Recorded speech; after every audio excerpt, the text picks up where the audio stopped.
بسم الله الرحمن الرحيم. الحمد لله رب العالمين، والصلاة والسلام على رسول الله وعلى آله وصحبه، أما بعد.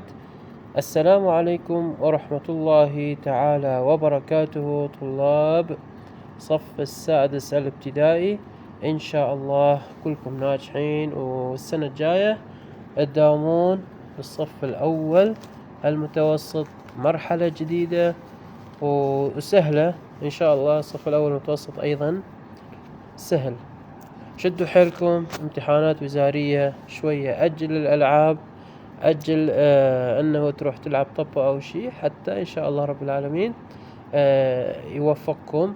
وماكو توفيق إذا أنت ما تدرس وتحضر نفسك ثم تتوكل على الله. حديثنا لهذا اليوم حديث عن الحث على الزراعة. احنا نعرف الدين الإسلامي دائما يرشدنا إلى أشياء مفيدة إلنا إحنا شخصيا، يعني يجينا حسنات، ومفيدة لك إحنا كبشر على الكرة الأرضية، إحنا كبشر على سطح الكرة الأرضية. مثلا شلون؟ مثل زراعة النباتات، أش راح يؤدي أولا إلى انخفاض درجات الحرارة. دائما أكو تقارير بالشارع اللي بيه أشجار تكون درجة الحرارة بيه أقل من الشارع اللي ما بيه أشجار. إذا لاحظتوا هذه التقارير عرضت على قناة الMBC في برنامج سين أحمد الشقيري، حتى على اليوتيوب موجود. سووا هم دراسة ميدانية وتجربة أنه الشارع اللي بيه أشجار دائما يكون الجو بيه ألطف وأحلى. لذلك احنا هذا الشيء نعرفه من زمان، من قبل 1444 سنة، عندما أرشدنا النبي صلى الله عليه وسلم وحثنا وحث أصحابه خصوصا والمسلمين عموما على الزراعة في الحديث الآتي، حيث قال رسول الله صلى الله عليه وسلم: ما من مسلم يغرس غرسا أو يزرع زرعا فيأكل منه طيرا أو إنسان أو بهيمة إلا كان له بها صدقة. تلاحظون النبي عليه الصلاة والسلام خلى على زراعة الأشجار والنباتات والخضار صدقة، أجر، راح تأخذ حسنات. لأن حتى الطيور راح تستفاد منها، حتى الإنسان، كل شيء، حتى التربة عندما يكون بها زراعة راح تكون دائما خصبة، دائما تربة تحتاج إلى ماء وتهوية، فتكون تربة صالحة لكل شيء. الأجواء تحتاج إلى النباتات، الطيور، الحيوانات، أجلكم الله، نحن البشر. فحتى على هذا هو فائدة إلنا، فوق ما أنه فائدة إلنا بأجر من عند الله سبحانه وتعالى. سبحان الله على هذا الدين العظيم. نجي على معاني الكلمات أو نقرأ الحديث ثانية لكم. قال رسول الله صلى الله عليه وسلم: ما من مسلم يغرس غرسا أو يزرع زرعا فيأكل منه طير أو إنسان أو بهيمة إلا كان له بها صدقة. سلام، صدق رسول الله صلى الله عليه وسلم. غرسا ما يزرع في الأرض من شجر ونبات، بهيمة أي الحيوان أجلكم الله، كان له بها صدقة، يكتب له ثواب الصدقة عند الله سبحانه وتعالى. نجي على حل المناقشة والمعنى العام.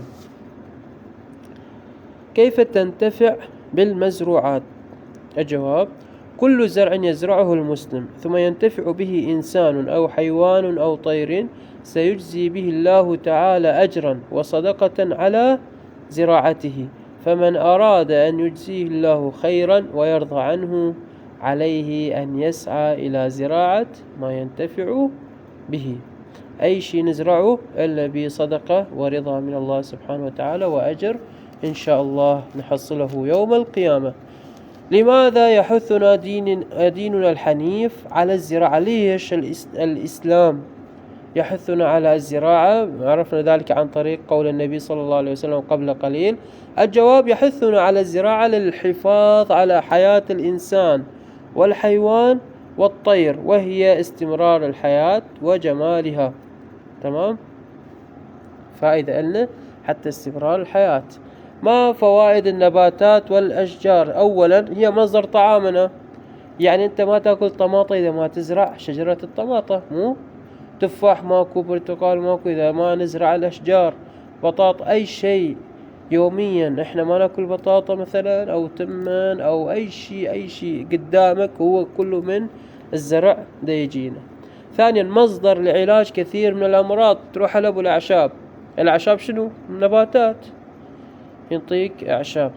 بظل الأشجار نستظل من حرارة الشمس. شوف واحد واقف بالشارع بالصيف والشمس حارة على راسه، يدور له بس شجرة يروح جواها أو شي، مو وخاصة ظل الشجرة يكون بالجو أبرد.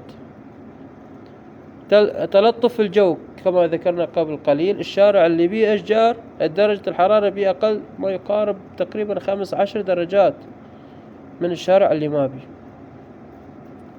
تمنع الغبار. الله، يعني من يجيكم طوز أو شيء، هذه الأشجار نفس الحاجز تمنع الغبار وتقلله، تقلل الغبار اللي تيجي مباشرة على البيوت. سادسا الراحة النفسية، حيثما نرى الأشجار والنباتات وجمالها. طبعا الراحة النفسية يعني أنت قاعد بالبيت وعندك حديقة خضراء وحلوة وترشها ماي، تشم ريحة حلوة من هذه الحديقة، راحة نفسية. لو مو راحة نفسية أكيد، خاصة الطالب اللي عندهم بالبيت حديقة يقعد بالديدية ويدرس. ليش؟ لأن يحس أنه هذه دراسة، يصير له تغيير جو، حركة أخف على أنفسه. وضح فوائد الأزهار. أشنو فوائد الأزهار؟ الورود، الأشياء الجميلة. من الأشياء الجميلة في حياتنا الأزهار. أولا نفرح لرؤية الأزهار وألوانها الجميلة. أنت من تشوف ورد أحمر، ورد أبيض، ورد أزرق، دائما تفرح نفسيا. نستنشق عطورها الطيبة دائما. من نقطف الأزهار نشمها بها روائح، يعني سبحان الله من عند الله، طبيعية طيبة. حاول أنت دائما تزرع شجرة الورد ما تقطع. ثالثا تعتبر غذاء للنحل، ومن خلالها شوف بطريقة غير مباشرة نحصل على العسل اللي هو دواء لجميع الأمراض. العسل الذي فيه شفاء للإنسان من كثير من الأمراض بإذن الله. احنا نحصل على العسل أشون؟ عن طريق النحل. النحل على شنو ينتجون العسل؟ عن طريق رحيق الأزهار. شايف الورد اللي بالنص أكو رحيق، هذا اللي بالنص النحل تأخذه. داخل النحل أكو معمل، سبحان الله بقدرة القادر، معمل ومصنع دقيق، يعني على شوف صغرة الحجم النحل أكو داخله معمل ينتج لنا ايش ينتج؟ العسل. فتشوفون حتى الكيلو ايش قد غالي، الكيلو ب70,000 الأصلي. أهم ما يرشد إليه الحديث: أولا إن الزراعة مهنة مباركة، زراعة مهنة مباركة. ثانيا إن من يزرع زرعا وينتفع بزرعه إنسان أو حيوان أو طير فله الأجر والثواب مثل ما ذكرنا. إن للأشجار والنباتات والثمار والأزهار فوائد كثيرة ذكرناها قبل قليل. رابعا علينا الاعتناء بالنباتات والسعي إلى زراعتها. لازم نعتني بالنباتات، خاصة هسه في موسم الصيف أكو زراعة القمح. هذا القمح اللي احنا ناكل منه الخبز، مو الحنطة والشعير. الحنطة شايفيها كلها تروح المعامل ويسوون منها الطحين وتروح الوكلاء ويوزعوها، واحنا هاي كلها في سبيل احنا نحصل على خبز. سبحان الله الذي سهل لنا النعم، اجانا نعمة الخبز على الحاضر. يا سبحان الله احنا ما نشعر به. لازم دائما نقول الحمد لله، دائما نشكر الله سبحانه وتعالى على كل نعمة أمامنا. يعني أنت من تأكل الصبح بيض وخبز ويا البيض أكو طماطة أو جبن، هذا كله من نعم. هذا الجبن ما يصير إذا ما أكو نباتات. ليش؟ لأن عن طريق الأبقار تأكل النباتات فتنتج لنا الجبن. مو الدجاج أيضا كذلك يأكلون من أشياء من النباتات. يعني مثلا الدجاج اللي يأكل قمح، القمح وين جاي؟ مو هيجي؟ خامسا زراعة النباتات والأشجار تحافظ على دوام الحياة وجمالها.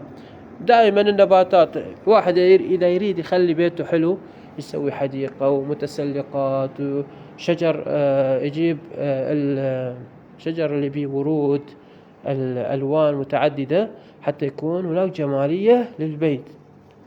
إذن كل طالب اللي يقدر يزرع، دائما ازرع ولا تقطع، أجل ما تقدر تزرع راح يكون لك به صدقة إن شاء الله وأجر عظيم. حاول تزرع، حاول تشتري زرع أكو ب1000 2000، خلي بالبيت، خلي بالحديقة، خلي قدام بيتكم ويكون لك بيها صدقة. هذا درسنا لهذا اليوم. اشتركوا في القناة يصلكم كل درس جديد، وأسأل الله سبحانه وتعالى أن يوفقكم لما يحبه ويرضاه.